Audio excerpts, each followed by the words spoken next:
সামনে বিহারের বিধানসভা নির্বাচন আর এনডিএ বিহার ভোটে হারবে, তবে জিতবে কারা সে ব্যাপারে অনিশ্চিত ভোট বিশেষজ্ঞ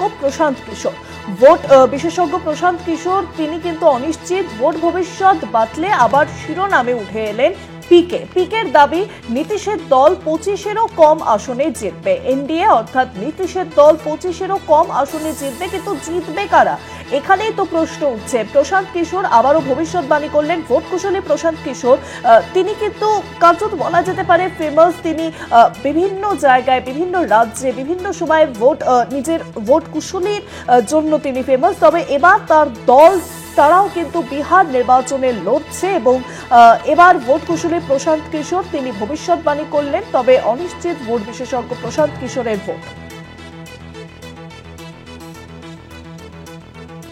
ভোট ভবিষ্যৎ বাতলে আবারও শিরোনামে প্রশান্ত কিশোর।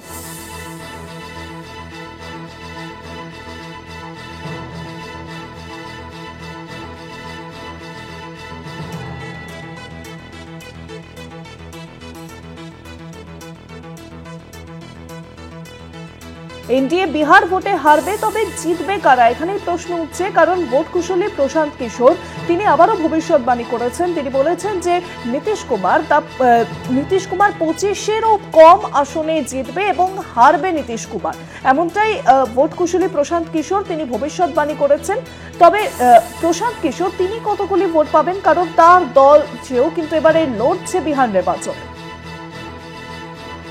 আরো জানাবেন, ফোন লাইনের সঙ্গে রয়েছেন আমাদের পলিটিক্যাল এডিটর আশিস চট্টোপাধ্যায়। আশিস দা, প্রশান্ত কিশোর যে ভোট ভবিষ্যৎবাণী করেন সেটা নিয়ে তার ইদানিং একটু খ্যাতি বলো, সুনাম বলো, যাই বলো, সেটা একটু কমেছে। তার কারণ তিনি লোকসভা নির্বাচনের সময় যা বলেছিলেন সেটা একেবারেই ভুলভাল প্রমাণিত হয়েছে। বরং আরেকজন ভোট বিশেষজ্ঞ যোগেন্দ্র যাদব যা বলেছিলেন ফলাফল তার কাছাকাছি হয়েছে। সুতরাং এটা থেকে বোঝা যাচ্ছে যে ভোট বোঝা যাচ্ছিল কি হতে চলেছে লোকসভা নির্বাচনের সময়, কিন্তু প্রশান্ত সেটাকে ভালোভাবে বুঝতে পারেননি। তারপর থেকেই তার উপরে ভরসা একটু কমেছে লোকজনের। বিহার ভোটে কিন্তু ব্যাপারটা একটু অন্যরকম। লোকসভা নির্বাচন পর্যন্ত তিনি বাইরে থেকে ভোট বোঝার চেষ্টা করছিলেন, সমীক্ষা করছিলেন। বিহার ভোটে কিন্তু তিনি নিজেই অন্যতম প্রতিদ্বন্দ্বী। নতুন দল খুলেছেন জনসুরাজ পার্টি বলে। সেই দল সমস্ত বিধানসভা আসনে প্রার্থী দেবে। সুতরাং বিহার নির্বাচনের সাথে প্রশান্ত কিশোরের সম্পর্কটা আগের সমস্ত নির্বাচন থেকে আলাদা। সেই প্রশান্ত কিশোর মুখ খুলেছেন। প্রশান্ত কিশোরের বক্তব্য হচ্ছে বিহার রাজ্য জুড়ে প্রতিষ্ঠান বিরোধিতার হাওয়া বইছে।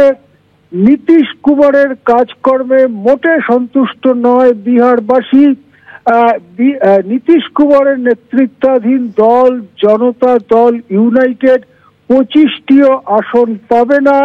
শাসক জোট এনডিএ এবারে হেরে যাবে, এই রকম কথা বলছেন প্রশান্ত কিশোর। আমরা অবশ্য এর আগে দেখেছি যে একাধিক সমীক্ষা হয়েছে, সেখানে নীতিশ কুমারের থেকে জনপ্রিয়তায় অনেক এগিয়ে ছিলেন তেজস্বী যাদব। সুতরাং প্রশান্ত কিশোরের কথাবার্তা আর এর আগে অনেকগুলো বিখ্যাত সংস্থার করা সমীক্ষার যে ফলাফল তার মধ্যে খানিকটা মিল রয়েছে। তবে যেটা প্রশান্ত কিশোরের বয়ান পাল্টে যাচ্ছে সেটা এরকম যে আজ থেকে দিন 10 আগে প্রশান্ত বলেছিলেন যে তার দল জনসুরাজ পার্টি একাই মেজরিটি পাবে, এবং এটা তিনি তখন বলেছিলেন আপনারা লিখে নিন, স্ট্যাম্প পেপারে আমি সই করে দেবো, আপনারা লিখে নিন যে জনসুরাজ পার্টি একাই বিহারে মেজরিটি পাবে।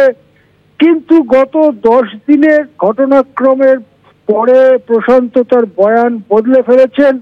তিনি বলছেন যে তার দল 10টি আসনও পেতে পারে, আবার 150 আসনও পেতে পারে। 150 আসন পাওয়া মানে সরকার করা। সুতরাং 10 আসন পেয়ে কিছুই করতে পারলো না প্রায়, এটাও হতে পারে, আবার 150 আসনও পেতে পারে। প্রশান্ত কিশোর বিহারের ভোট সম্পর্কে ভবিষ্যৎবাণীর একটি ইতিহাস এখানে প্রাসঙ্গিক। 2020 সালে যখন জনতা দল ইউনাইটেডের সঙ্গে লোক জনশক্তি পার্টির প্রবল বিরোধের পরিপ্রেক্ষিতে দুটি দলই অনেক কেন্দ্রে প্রার্থী দিয়ে দেয়, তখন প্রশান্ত বলেছিলেন নীতিশের দলের ফলাফল খারাপ হবে, নীতিশের দল যা আশা করছে তার কাছাকাছিও তারা পাবে না। সেবারে প্রশান্তর কথা মোটের ওপর মিলে গিয়েছিল। নীতিশের দল 43টি মাত্র আসন জিততে পেরেছিল, তবে এলজেপি আসন জিততে পারেনি, কিন্তু বারাভাতে ছাই ফেলেছিল নীতিশের। এবারেও কিন্তু এলজেপি অর্থাৎ চিরাগ পাসওয়ানের পার্টি এবং নীতিশ কুমারের পার্টির মধ্যে সম্পর্ক মোটেই মধুর নয়। এমন হতেই পারে যে বিভিন্ন আসনে নীতিশেরও প্রার্থী রয়েছে, চিরাগেরও প্রার্থী রয়েছে, সেক্ষেত্রে কিছুটা ভোট কাটাকাটি হতে পারে এবং সেক্ষেত্রে এনডিএ হেরে যাওয়ার ভবিষ্যৎবাণী করছেন প্রশান্ত কিশোর। যদি বিহারে এনডিএ হেরে যায় সেটা ভূমিকম্পের মতো হবে, কেন্দ্রীয় সরকারের পর্যন্ত সেই ধাক্কা গিয়ে লাগবে, পলিটিক্যাল সুনামির মতো ঘটনা হবে যদি বিহারে এনডিএ হেরে যায়। অন্তত এখন পর্যন্ত প্রশান্ত কিশোর তেমন ভবিষ্যৎবাণী করছেন। হ্যাঁ, অনেক ধন্যবাদ আশিস। দা ফোন লাইনের সঙ্গে ছিলেন আমাদের political editor Ashis Chattopadhyay. NDA Bihar ভোটে হারবে, তবে জিতবে কারা সে ব্যাপারে কিন্তু অনিশ্চিত। এবার ফের ভবিষ্যৎবাণী করলেন ভোট কুশলী প্রশান্ত কিশোর।